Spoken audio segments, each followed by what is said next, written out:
What we score, I don't know. 70s was... The one which it plays at a different pace and everyone's... Oh, well, you're at your feet. Yeah, that's just it. It's like footy in the 70s. No, you just have to be. That's... Which, from our point of view, works. Because that's our go. You know, if we've got something that's a little different, it's the ability to be able to keep running. Yeah. Now, we haven't trained it for... We're probably doing the press conference now. We haven't trained it for 3 years to get here and say, well, we're surprised by it. Yeah, we're not surprised by that part. Yeah, we're rotation down. You can actually see it again. It's like what I remember from the 70s. You get to the last quarter. Pretty exciting, isn't it, though, the game of footy? Yeah. It always looks like there's a score on the chance. But you actually, you can still see blokes like they're dragging their foot up to kick the ball. They're cramping. Yeah. But that's a bit of round one in it too, though, I think. Round one, as we said, every time where there's 150 rotations, and not every year there's cramps. Ready? With all of us? Let's do it. Can you put up the never ever give up theme? Is that pretty much the message of the day, that if they believe in themselves, they will get there at the end? Yeah, well, I think so. Look, we believe that. We don't just say it, but we know that we have to continually work really hard. That's what we are. We're going to have to be that type of side. We've just got to keep working away and keep sticking to the structures that we think work. Why do you think it was so difficult at the beginning? I think let's acknowledge a couple of things. St Kilda put good pressure on us, and we were our own worst enemy at times. You know, that half time, I think they'd kicked 58 points out of their 62 from turnover. Now, some of them you've got to live with because that's St Kilda's great pressure, but some of them, you know what? I clearly haven't looked back at the game yet, but I think we maybe missed opportunities that we shouldn't have missed. They're just poor execution of skill, and maybe there's a little bit of round one in that.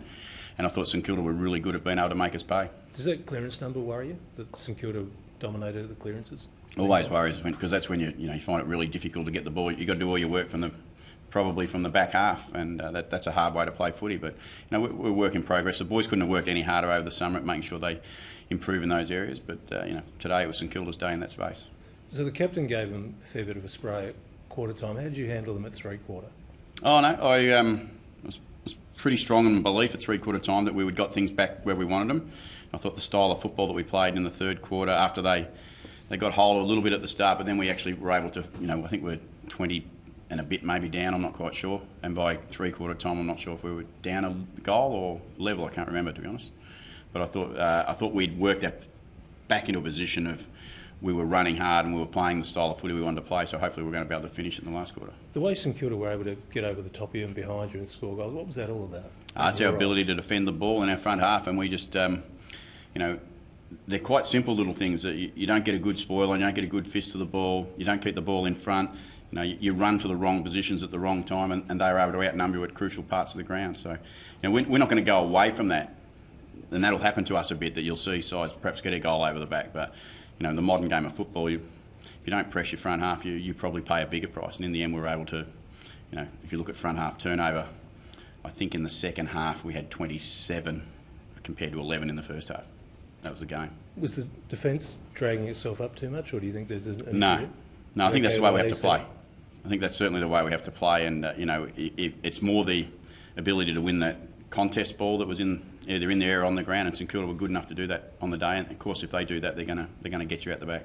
How did you score Charlie Dixon? Is that a bit about an interrupted pre-season as well, that it just didn't all go his way through? Yeah, I thought he did exactly what we want him to do lots of times. He's as you say, he's 60 minutes into his season as far as game time goes today, so he was always going to be a little underdone. But I think by the end of the game, 3-3, and the amount of score we got off his contest is exactly why we brought him here. In the midfield again, just saw him, sort of wore him down. But Robbie Gray provides such a spark, doesn't he? Oh yeah, the collective is got some talent. Robbie's obviously one part of that, and he provides us a bit. And today we've seen probably the balance in Robbie's game that we'd like to be able to use as much as we can. That's forward and midfield, and sometimes it's pretty hard because you want him in two spots, but that's just the way the game is. Yeah, and Sam Gray must be wrapped with his continued improvement. Yeah, I think those younger blokes who have come in, don't forget, we got Sam, we got Arch, we got Polly back today, we had Ollie back in the side today. Even I thought Jacko and Bobby were, because we were out the sidelines. A lot of people were saying we were potentially different without them, and I backed them in a fair bit and say, we're a better team with them in the side. So that's always pretty positive. Those young blokes have to keep putting pressure on. Have you seen anything in the opening round so far that this is what we're going to get, the high scores, that 20 goals and that sort of thing? Now that we won, I hope so. Small sample size, but I hope so. Now that we won, I'd like us to defend better, but that's always the question of the coach. You go away, you know what? I want to say St Kilda attacked us pretty well, and they scored pretty well, and in the end we were able to get over the top in an exciting game of football. I don't mind the game being fast and frenetic and exciting. I do mind giving up scores, but I thought we gave up some scores today that were a bit more in our control than in their control. We've gone back to no sub. You lose White pretty early.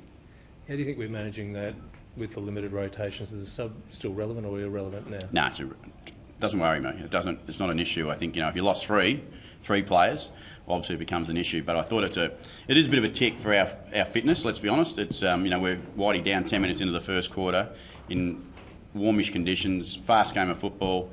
We've always said we've got the ability to run, and we use that as one of our key trademarks of our game. And today I thought was pretty significant when you look at the end of the game and say the way we're running. Most notable in the last quarter. Sorry? Most notable in the last quarter when it looks like the players are going to have to dig pretty deep in the last quarters now that fitness base is telling. Absolutely. There's no doubt about that, Rich. That's exactly what it is. And, you don't see it in the first quarter, second quarter. It actually comes out probably later in games, and, it's pretty significant. The Matt White injury, how much do you know about it, and what does it mean for him? Pec, it could be anywhere from 4 weeks to 3 months probably. Depending on how bad a rupture or if it's just a slight tear. I just asked the physios that myself, so I've got some information for you. We won't know that until we scan him. The symptoms are very similar, whether it's bad or not so bad, so that the symptoms will always be similar. I've lost my train. Did you want to talk about the 44,000 people that turned up on Easter Sunday at Adelaide Oval to welcome the Port crowd? Yeah. To welcome the Port Adelaide Football Club back to season 2006. I thought it was outstanding. I mean, I got there today and I looked around and thought, wow, our people have heard the cry. They said, we're going to turn up for you, and I'm glad that the side delivered for what they come to see. You've promised them a lot. You reckon you've given them enough today to make them feel confident of what's coming, or is that going to be a bit of frustration from them about what they saw in the first half? Yeah, I hear their frustration and I see it. You know what? But that's the game of football. I say to the players every week that you cannot get perfection, mastery, but you've got to chase it. This game of football, against the quality we play in, is going to be mistakes in it all the time. I can accept mistakes as long as the intensity's right, and that's what I'll always accept. So on that, in terms of the mistakes, have you asked the players why they felt they were fumbling or making bad decisions today? Yeah, no. One of the key things that they learnt, that one of their comments was, you know what, I don't think the options were all wrong. I think the execution let them down. So I like it when they can acknowledge that. A lot of people say they don't do it, don't take it. I think it's braver to say, you know what, the option was right. You've got to just be able to hit it. That's ownership of the control. And we saw pre-game, you had your message delivered on the big screen. Is that going to be every week, or is that a one? I actually didn't see it, so I don't know how it came across. But we wanted to welcome our people back to the footy, and I thought, you know what, have a listen to what the players are going to have a listen to, understand what you bring to the team as the supporters, and understand the importance you play in every game that we turn up here at Adelaide Oval for. Port Adelaide are one big family, and that's exactly what we need. We need us all in this, not just the players, not just the crowd, not just the coach. We need everyone collectively together. Our whole football club is one, and that's what we want. Well, what we saw, it's actually what you told us on Friday, that it would be about effort and method, and it was simple. Is that the key to it this year, that you want to just keep it really simple, the message to it? Yeah, I do. And we stuck to that at half-time. I thought, as I said, a couple of coaches did a really good job of reminding me that at half-time we weren't actually playing the style we planned for. That's not the way we wanted to play, so let's back in the style. We don't spend a whole 5 months getting ready for it and then throw it out because it's going against you in a quarter and a half. And how do you find the balance with Robbie Gray between playing him up forward and putting him in the middle, and he's so good at clearances and kicks the important goals like in the second quarter? I nearly leave it to Robbie, to be honest. It's a little bit about, as I said before the game, if it's going okay in the middle, spend some more time forward. If we need you up there, and that's with Travis, that's with Hamish, that's with Brad, that's with the whole of the mature players in the team. They have to make something Westy. You've got to make those decisions on the fly. And we know Robbie's equally as damaging in both positions. It's a little bit of timing. So did he make the call after half-time to spend more time running through the middle? Or so? Yeah, he gets a fair licence to do what he needs to do at the right times, and that comes with maturity, comes with trust. And we trust Robbie, we trust the whole midfield group, and even when it's going against you, which it did today, we trust them to make decisions. Not a new thing. You had to go back to that Lobie and then Westhoff or Trengo. How do you reckon that played out in time, and when to use them and when not to? Well, it's interesting because that's our only option. That is what we have, so that's what we're going to fall into. And I thought Loeb's worked really hard by the end of the day. I thought he just competed really well. I thought when Jacko went in there, it changed up a little bit. And Westy, I think, might have got, he might have got 4 or 5 minutes in there. But that's, again, that's a bit game dependent. What's actually happening out there, who we think can give us a bit of an advantage. All good. Thank you.